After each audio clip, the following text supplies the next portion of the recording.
Hi everyone, welcome to K News 24/7. My name is Cameron.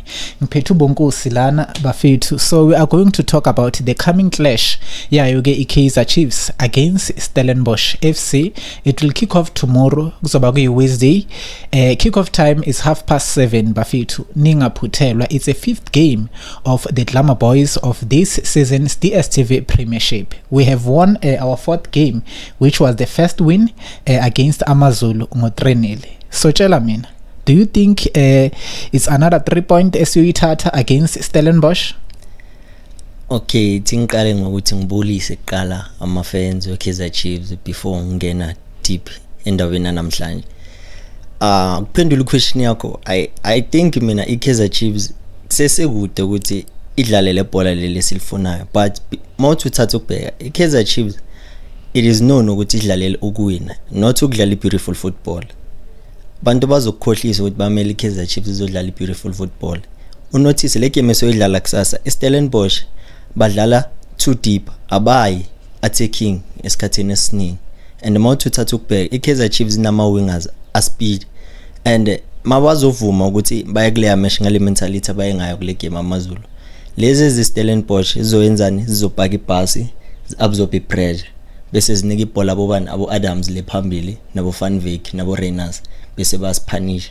And you notice most of the time i-KAIZER CHIEFS ileka uphi escoping.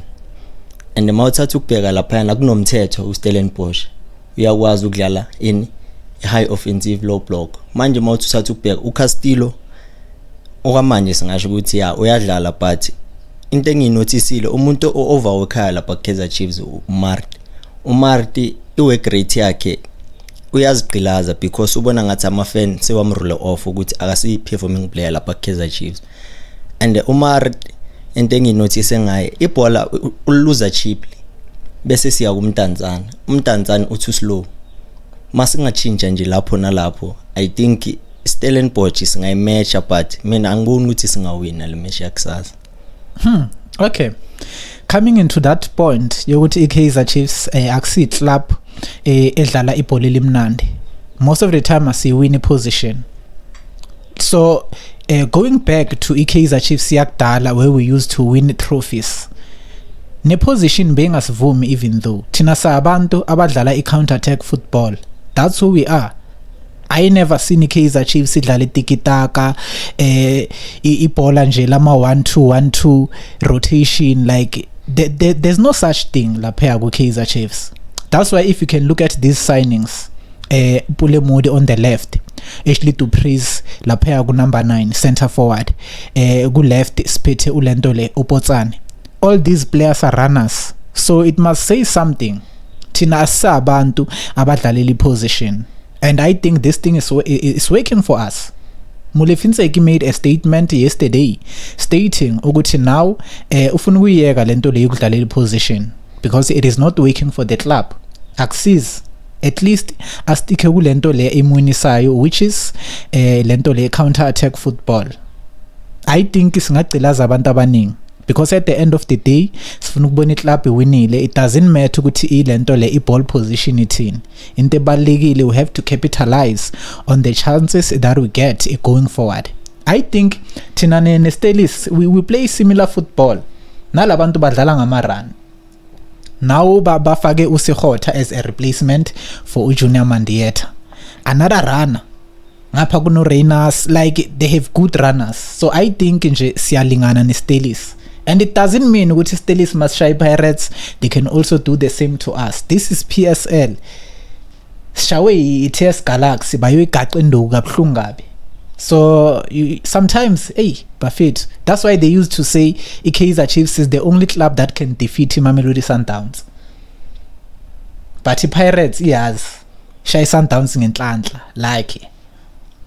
But Vet, Sobona going into the match. So when, even though we voted out KAIZER CHIEFS into winning the game, ithini lineup prediction yakho? Lineup prediction I think uNtseki uzobuyela ngale beyadlala ngayo against amaZulu. Since of Rosla ngathi usese injured, which means ku right back somreplace futhi ngokunika. Bese epalini it's obvious uPeterson, left back uHlanti, ma center back uDihloko noMsimango. bese kuyena middle fielder is Castillo, Martin nomdantsane, but I wish ukuthi angaba nama changes achinche umdantsane afake uNgcobo bese achinche uMartin afake uZwane akabaphumuze, because le game isodlala Saturday le emtheneti izoba nzima, because iSundowns siyazi ukuthi masidlala nayo ayisiniki ukuphumula, iyasicindezela imesh isaqala iziyophela, so siyayidinga le energy kaMartin lena isebenzisayo okwamanje. Okay, but if you can look at last line up, umdantsane was playing left, bekadlala left central midfield, space nile spaces esidlala uMathi bekashintshe azodlala ku right. So I think isazohamba kanjalo, because umdantsane asikakamthuli kahle kahle ukuthi uyi attacking midfielder udlala D line or udlala ngapha ku left, because yena if you can look at his profile umdantsane umuntu odlala ku left, left winger umdantsane, so siyamncengisa nje lapha ku left midfield, which I think udlala kamnandi kabi because it's his side, you understand. So ku attacking midfield mangabe sodlala attacking football, it means siyamthatha simkhipha ngale ku left simfaka ku D line, lapho ke kulamele a compete khona nabo uNkosinghiphile Ngcobo, because uNkosinghiphile Ngcobo is 100% attacking midfield, akusi winger u box to box uNkosinghiphile Ngcobo, uyuke umuntu okumele adlale centrally. So ngazi if they will change the play badlale an attacking football, I think kuzoba njalo, you understand. So for uSamkelo Zwane lapha ya ku left kuyoba nzima ukuthi babe kuMathi ngaphandle, because uMathi iyo playmaker lapha in the midfield. Ama fans njengoba usho abamnaki, I think he's now underrated. I think maybe it's because amabhola wakhe most of the time our contribute more going forward, but uMathi is a hard worker, umuntu owazi ukuvala ukumakhe emuva aphinde assist going forward, so he is being underrated mfethu. Yeah, uMarti angazi ukuthi uyi-defensive or uyi-offensive, because kule game esibuya kuyo into enginotisile ngayo most of the time beyangapho kuyafethu umuntu beka overlap ahamba ephambili beku Castillo, and uMarti uyazi overwork, of which ithatha energy yakhe for the most of the match. Unotice uCastillo igame mayiqala uyajoga kahle, unmarke kahle, a ready game, bese uzomnotice masekusele last 15 minutes or 10 minutes ukuthi ukhona emachine, umbona ngama slide tackles ngama corner, uyakwazi ukatheka. uMarti I think into esemkhawatha manje ukuthi ubona ngathi sekune competition and ufuna ukwenza modern umsebenzi wakhe so that azosimenta le position. So mina ngokubona kwami mina ngibona ukuthi ngcono bamdrop bamphumuze, because akusizi, because uyazi overworker and manje limaza yena lento le uzogcina sekathola ama injury. Okay, so mabamdropa it means kungena uSamkelo Zwane. Yeah, ngena uSamkelo Zwane, at least bazo complementana no Castillo. uZwane unayi hard marking futhi unayo ne vision ye pass. Okay, anyway uSamkelo Zwane got ilento lena extension lapha ku KAIZER Chiefs. According to the reports they state ukuthi nje bamnike a 5-year deal uSamkelo Zwane, so congratulations to this young star, but I think 5 years is too much, man. It's too much, because ama youngsters kanjena idream yami bengingasi ukuthi sibabone badlala ku PSL like for more than 5 years, at least 2 years nyana nje, and then aye overseas umfana. Look at Abo Mailula, what happened to the boy. So I'm thinking the same thing also Umufukeng, who was Ratomo, so the same thing. I'm not expecting to see Umufukeng adlala for more than 3 years lapha ku Orlando Pirates. This is South African future, man. I think we have to send these young stars overseas by uthola a better experience, because mabadlala ku PSL is not good enough for them, you understand. So okay, moving forward, about Brandon Peterson, a lot of fans bet abafuna ukumnika praise uPeterson about the incredible performance that he delivered against AmaZulu. bethi bona ngeke bayishayela izandla ifish ngokuswima because it is his job ukubamba ibhola. Wena uthini ngaloko? Obviously angeke ngizokushayela izandla ukuthi uzile emsebenzini. Obvious span sakho ukuthi uze spanini. No Peterson umsebenzi wakhe ukusave. Angeke somcomplimentela ukuthi uyasave. No ni strikers zethu if akakore kumele simdrop. If uyakore yamele simpraise njengoba Chivaviro kwamanje pressure sese high. But makazothola ama goal scoring boots wakhe yonke into izoba sharp. So usho ukuthi uCastillo lento ayenzayo siyampray. Why we are praising uCastillo? Akusi span sakhe kanti, or he is doing extra than what he expected to do? Angisho kwamanje uCastillo uyiforeigner like country, so mageze ngapha besimnika ibenefit of the doubt ukuthi angeka fit to style of play seKaizer Chiefs. Ufikile wa adapter and uyasiphia ngezinto contributor ngazo kuKaizer Chiefs. But uPeterson dala la nala season mesivimba ngaye thina simazi njengo goalkeeper best, but manje ama blunders lawa wayenzayo ayascost. So maka ayenza kahle, yes mele simcongratulate, but akumelanga simpraise that much because ama player athenda ukuthi mawumncoma amoshe. Okay, I get your point mfethu. So yeah, game against Stellis. Match prediction is a draw, it's a lose? It's a draw. Yeah. Okay, mina bafethu esayidini lami I think I'm convinced ngale performance engiyibonile against AmaZulu. Ngiyabezwa abantu they are saying ukuthi no, ucoach uMaZulu bekangekho mnandi because he's new into the club, so bekabeke ama player are strong ebenchini, not knowing ukuthi yiba abantu abawina club, so that's why we have won. But mina I think we did best.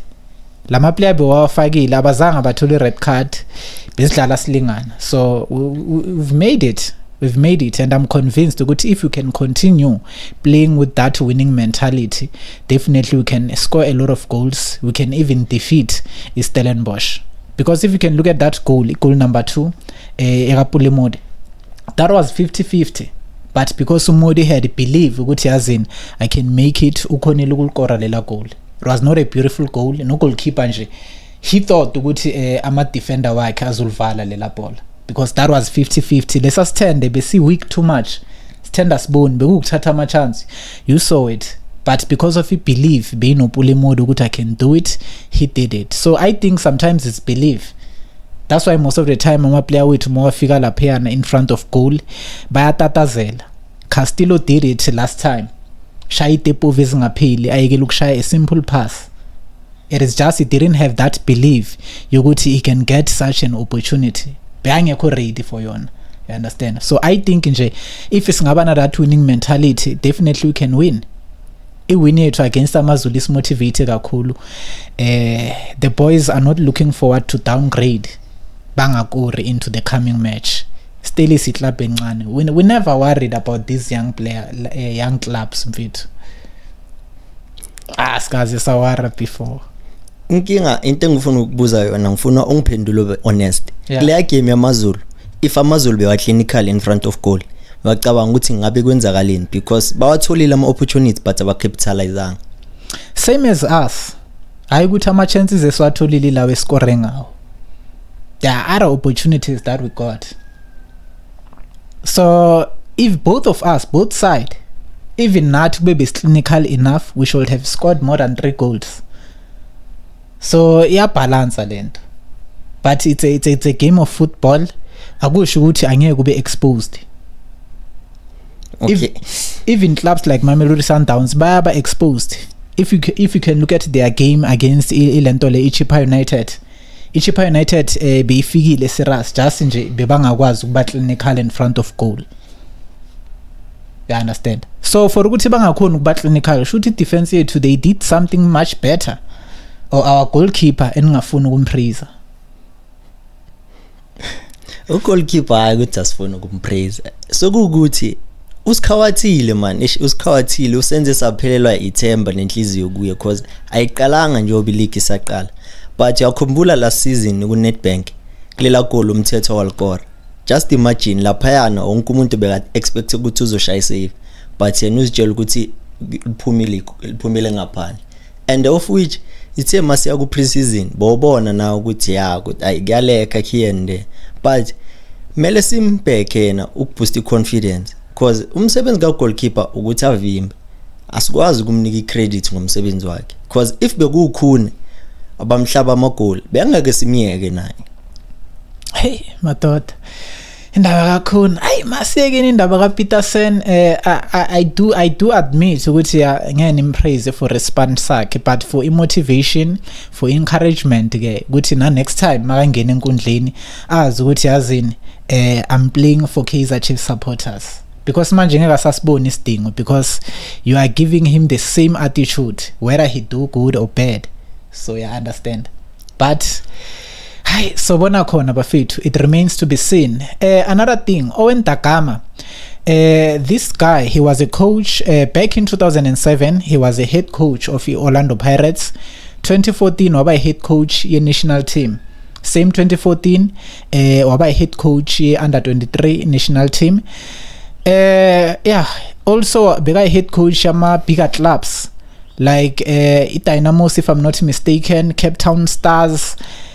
His last job bekaku Sekhukhune United as Ilentolen assistant coach. Nagu Highlands Park, and also ETS Galaxy. He was also a head coach there. But looking at a record lakhe, ngibona ngathi downgrade from coaching Orlando Pirates to being an assistant coach. Good club ifana ne Sekhukhune United. Come on. Sekhukhune club encane too much, and then you think that person umuntu ongaba good enough to coach a club like KAIZER Chiefs. KAIZER Chiefs seyiphenduke academy for ama coaches because yonke coach manje ingavouch ukuthi mina ngayikhona KAIZER Chiefs because uyazi ukuthi mangu KAIZER Chiefs ngigcwalisela iCV yami ukuthi next job engizoya kuyo ngiyazi vela ngeke bangibuza ama question amaningi.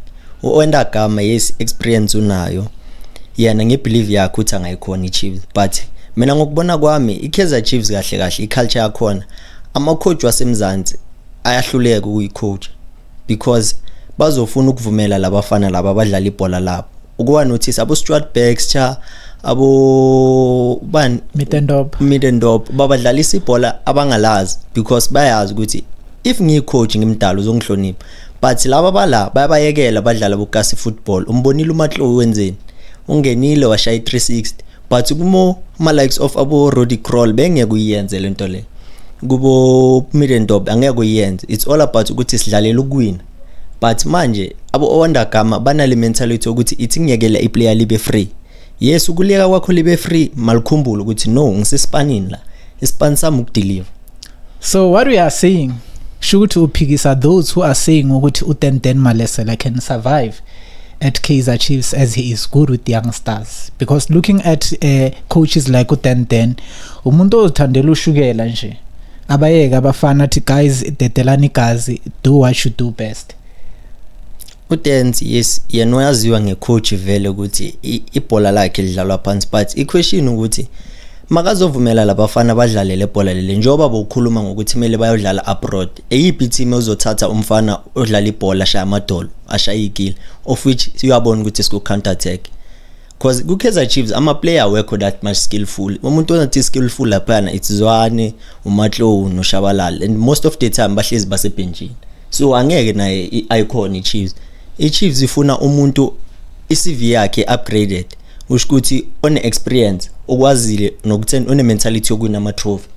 Abo Dance Malisela it's all about ukuthi dlalani bafana bami ibhola leli yenzani into enithandayo, and at the moment bakunika ifreedom, at the moment uba too excited bese kula umosha khona. Hayi niyizwa ke bafethu, but okay la naturally we have a lot of youngsters. Some of them were playing last season. Abumduduzi Shabalala, Samgelo Zwane. Yeah, let me talk about these two. What is the cause yokuthi labafana bangasibambi scheme this season? This season, the reason why bangasibambi scheme, it is because ucoach une pressure, and the pressure anayo yonke into ayenzayo manje ufuna ukuyenza ukuthi iChiefs win, even though le ntwana leza ngazidinga, but okwamanje sekasebenzisana iexperience nalani nale mentality ukuthi sifuna ukuwina ama trophy. abafana yesidisk bayadlala and bamnandi, but mawuzobathatha ubalahlele abomduduzi Shabalala simbonile bamzamile udlalela amaswidi namakhamera. So manje le ntwana lezi angeke bamane bazilahlele. Okay, let's take uCastillo ubuya kuphi? eVenezuela. Ufika ngapha ushaya iSpan and uyambona ukuthi imentality yakhe isharp because uyazi ukuthi ngifike eSouth Africa mele ngideliver. Abafana iculture chiefs bayijwayele bayazi. That's why bamnike i5-year contract because bayazi ukuthi sine plan ye future. Yabona Real Madrid manje signa kanjani ama player. Ifuna le ntwana ezincane because bayazi ukuthi sebayabuildela ifuture manje. Naba boba nabo Toni Kroos nabo Modric abasibambi scheme manje. Babatshe uthi nizodlala few minutes. Nale ntwana lezi the reason ezihleli lapha ebenchini bafuna ukuthi zibukele zibonga ukuthi okay makuthiwa ngihlele ebenchini mele ngizoba igame changer mangena. Mele ngiready game kanje. Mabazohlezi baqala nemesh bagcina baba too relaxed.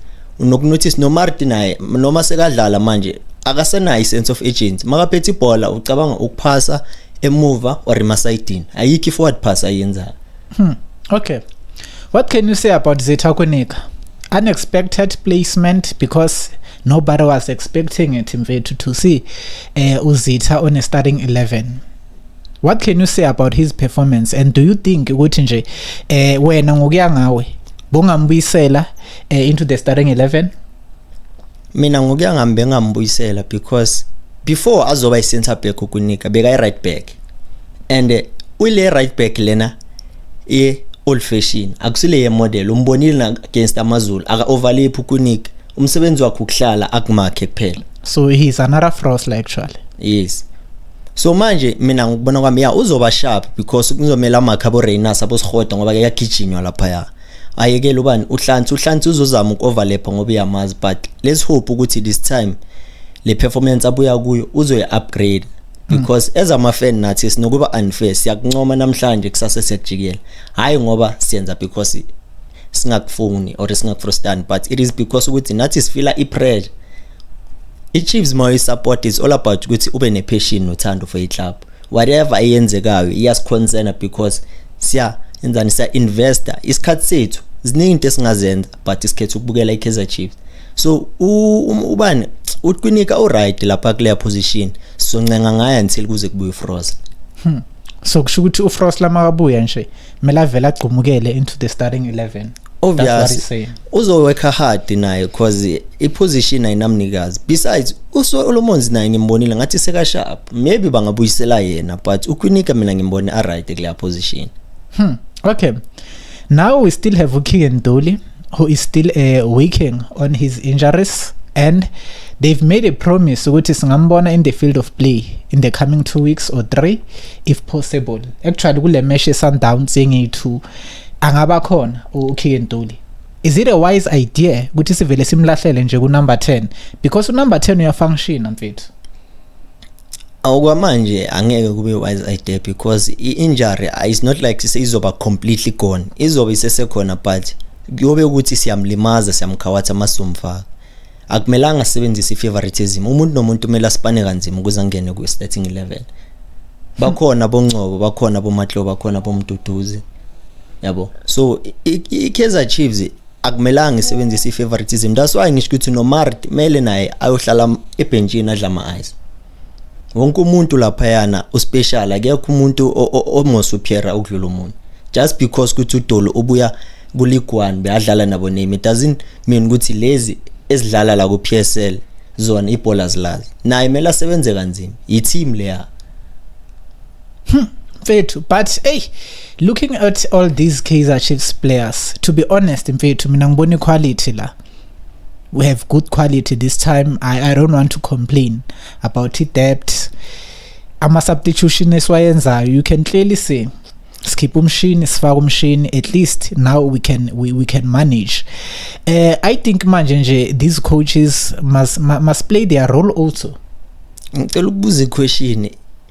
Kune difference between a top player ne quality player. So when amawuthi KAIZER Chiefs inama quality player, i-quality player uyibona ngani? Equality player it's all about adaptation.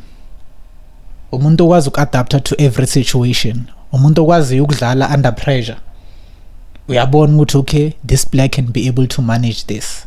Umuntu okwaziyo ukudlala with anyone, angayi ukuthi okay, ugood makapherwe nobani, ugood makapherwe nobani. Somebody who can adjust to every situation. For me, that's a quality player. Oh, okay, nya understand. Mina ngokubona kwami i-quality player i-player elizogaya ama-season ay-5 ngokulandelana. Kunga-reduce performance ikhuphuka kuphela, but mawuthatha ukubheka ama-signing esiwasayinile manje, i-performance yabo nini e-high nini low. So wena ngokubona kwakho uModi i-quality, uPotsani i-quality.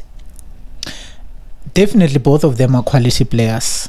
Into eshodayo to these players ngasho ukuthi it's a relationship. Abakajwayelani that much.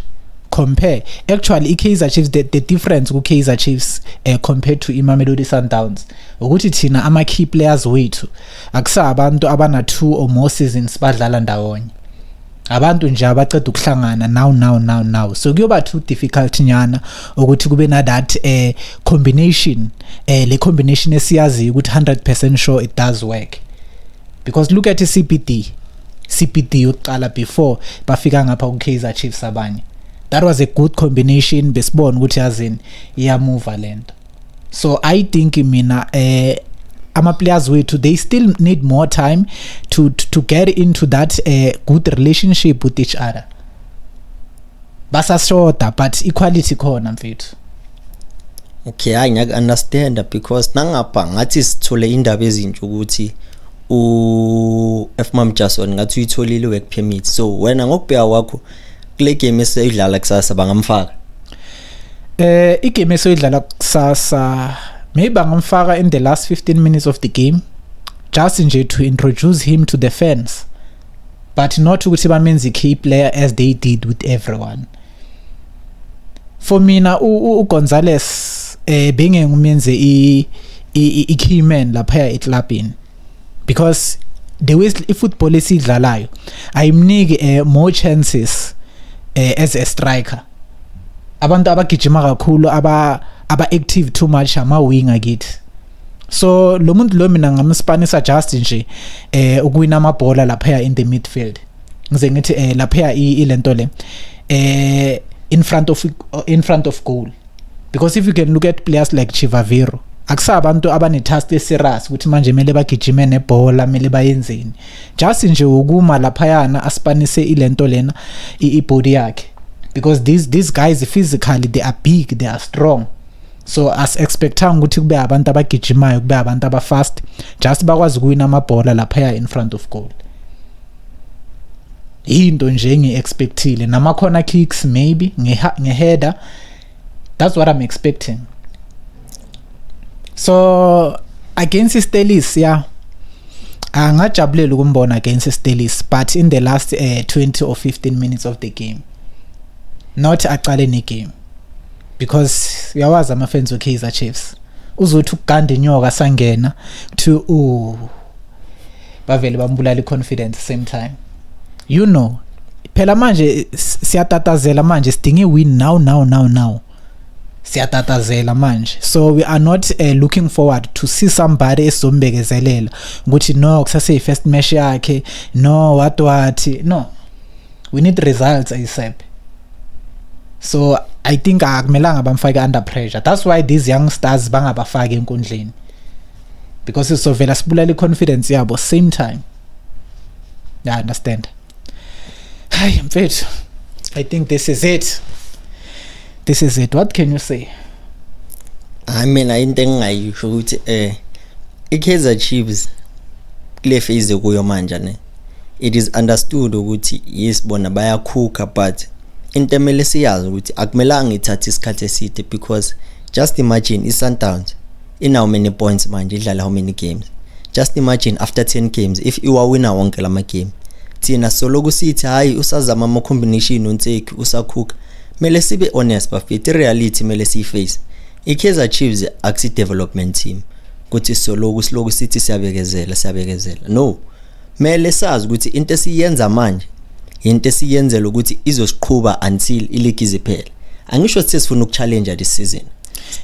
Yeah, but the problem is one, thina ama-fans we-KAIZER Chiefs, we are still holding on to the past, forgetting ukuthi all the roots are removed. Awasekho ama-roots ku-KAIZER Chiefs.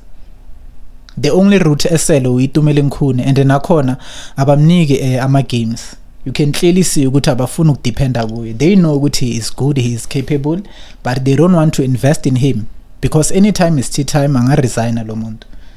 So as KAIZER Chiefs, we are a big brand, I understand, but as fans, we are still holding on to the past ukuthi we used to dominate. But mina as a fan, I'm no longer expecting that because asana wama roots, we started over. We started over, mfethu. Everybody is gone. I never thought that they can release players like Bennett Parker. That guy was still good. He was still capable of making things. But still they let him go. So I think now we are back into development. We are now compared with developing clubs. I think excel status kuphela. So that's why as fans we are busy pointing fingers. Hey, we have to win, but I think we are back to a developing club bafethu. So wena ngokubona kwakho singayi revive kanjani leyanto ukuthi KAIZER Chiefs ihlonishwe futhi, because we deserve ukuthi sihlonipheke, because asinawo nama bragging rights nanoma kuthiwa sihlala nePirates sesiyazi ukuthi hayi isichai, and nangapha mawuthatha ukubheka sesigcina sizenzela i-rival engekho kuMamelodi Sundowns, of which bone rival yabo yini iSuperSport United. Mina into engayisho ne, I'm not expecting the club to take it DStv Premiership. Sinawo ama cup afana nabo MTN 8 and Nedbank Cup. I think yizi izinto ekumele sifocus kuzo. Into edingwa ama-fan at this moment is that one cup. It's either MTN 8 or a Nedbank Cup. Now we stand a chance to take the MTN 8 as we made it to the next round. I-DStv Premiership ngayibona. Into emele sidlalele ku-DStv Premiership, at least sidlalele number 2 no number 3. That I can take that. But njengoba sidlalele number 2 no number 3, at least sithathe one between Nedbank ne MTN 8. If you can take just one, everything will be done, because winning is not taking the league. Look at Orlando Pirates last season. They took both in Nedbank and MTN 8. And they were seen as a more matured club compared to Mamelodi Sundowns. Like Jose Rivero did best last season, in fact. So akusu ukuthatha league, that's not the aim. But as long as sasekhona we MTN 8, yinto mina ngifuna ukuyibona nje kuphela, because I can clearly see ama players wethu I don't have high expectations as we are building. Ngiyazi ukuthi niyala bafethu, anifuna uku-admit ukuthi we are no longer that bigger club. Sekusela igama nje kuphela. Ama-sales siyawayenza, siyazigcwalisa i-stadium, but in terms of football we started over. I understand. So we have to understand that. Nje thina nje hayi sesiyayifanela no TS Galaxy no Chippa United. I understand. I understand. So nyakuzwa angazi ukuthi ukhulumiswa inhliziyo ebhlungu or uface reality, but as iChiefs anakumelanga nesirule out, even though esinye isikhathi yes ithemba alahlwa and nekhosi alipheli moya, but kuwe ngathi seliphelile. No, I'm just facing the reality. Ama fans, they are still holding on to the past, because each and every time kancane uzobona ngesithombe ku Twitter esaka Dr Khumalo, uzobona ngesithombe saka Zibanibani, a legend who used to score goals like crazy. So I think ipass yinto esikhawathaya. To be honest, we are average now, because if the way is performing ngakhona, if you can take that performance uyinike club encane like Richards Bay, we can count that club as a club improve kakhulu. So thina siku average level bafethu, we have to accept it. Siku average level, we used to dominate, yes, that's the reality, but into eyenzeka manje kubi. And this shows ukuthi iPSL it's ukukhula kwePSL bafethu. PSL is the biggest league in Africa. I can see ama club wase East Africa, I mean North Africa, Egypt, at least bayazama, but ayikho that balance. Ama club wase Egypt ngakountable Zamalek, Al Ahly, Al Merrikh, a few. But if you can look at the PSL, all the 16 clubs, they are the best clubs in fact. Ungathatha noma yiphi club uyise Confederations Cup, they stand a chance to take it. Igarants got relegated, but a record lie ku Confederations Cup, it's something else. So I think league yethu it's improving. Football is evolving. Sundowns changed the game, mfethu. Let's be honest. Yiba baqale ngama-coaches tesingazazi. So I think football changed, and the KAIZER Chiefs, they were resisting that change for a longer time. If you were given mhlambe an opportunity, if it happened ukuthi bathi ufune into ongayichinja lapha KAIZER Chiefs, to see iKAIZER Chiefs ibuya idominate, yini ongayichinja of which is guaranteed with makuchinjwa yona vele yonke into izoba sharp naturally, because we still need to be respected as the old days, because KAIZER Chiefs is a big brand, is a big team. I think we have to understand ukuthi ilento le i-coaching, it's not all about ilento lena i-head coach ne-assistant coach.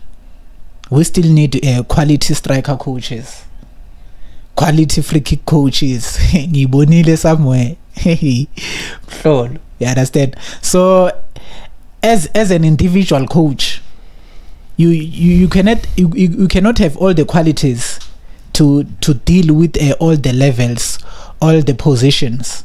As a coach ungabe umnandi ngengokudevelop abafana abancane, that's others one. But akanayo lento leyo ukuthi he can win trophies. Just too good ngokudevelop. That sikhuluma ngabo 10 malesela. So we need extra coaches to do certain jobs, because striker coach siyasidinga bafethu. Asikho clinical, and we will still complain about this. Every season so hlezi thina sikhala ngokuthi ascore, but we always get a lot of chances in front of goal. Clearly you can tell ukuthi we need a proper striker coach. Maybe ne strength and conditioning coach siyasidinga, because u10 male ulento le umuzimaluleke, I don't think he's doing a good job there. We have too many injuries. Abo Chiva Vero bafike ba injured, but maybe nayo umuzimaluleke unesandla khona something ebayenza wrong, which is stretching more their muscles. Labantu nje bahlezi. It's rare ukuthi actually to adlale 4 matches without being injured. So I think strength and conditioning coach is needed. A striker coach is needed. Abo Pimenyimana, they were not that bad, just be batting a proper coaching. Naye lo zayo F-Mam Jason Gonzalez, we will complain about the same thing ukuthi akalazi pale, because we don't have that coach who is responsible into that department. Unseka ngakawazi ama qualities wakhe. Maybe ilento lena counter attack football into good ngayo, because it looks like each and every time u depend more in these quick balls, just 1-2 athumele phambili. That's Molefinseki, you understand? So I think it's a short strength and conditioning and a striker coach. They did it to Orlando Pirates by improve abafowethu. I think yonke into siyibekile yahlala, so looking forward to igame yakusasa. Let's hope ukuthi ama prediction wethu azoba sharp, azoba right. But I still think ukuthi KAIZER Chiefs ingavuka, but yonke lento ilele to the Mtaung family, because if it is a family business, us as consumers, we must demand ukuthi siphatheke sharp, because without thina i-brand is useless.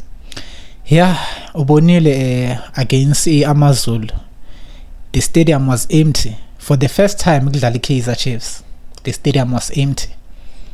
So maybe that win izobuyisela some of the fans into the stadiums. Definitely maybe bazoba bakhona against ilentole Stellis. So the power is in our hands as fans. I think mele siku complain behind the scene, start action singayididi just to boycott it. I think that can resolve this whole issue.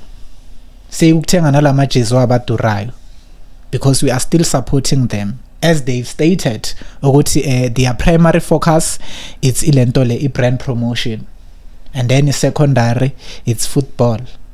For us as fans, it's disrespecting. You understand? But sivale mfethu. Ay, siyawonga. Next time bafethu, next time. Ningakhohlwa ukusubscribe lapho.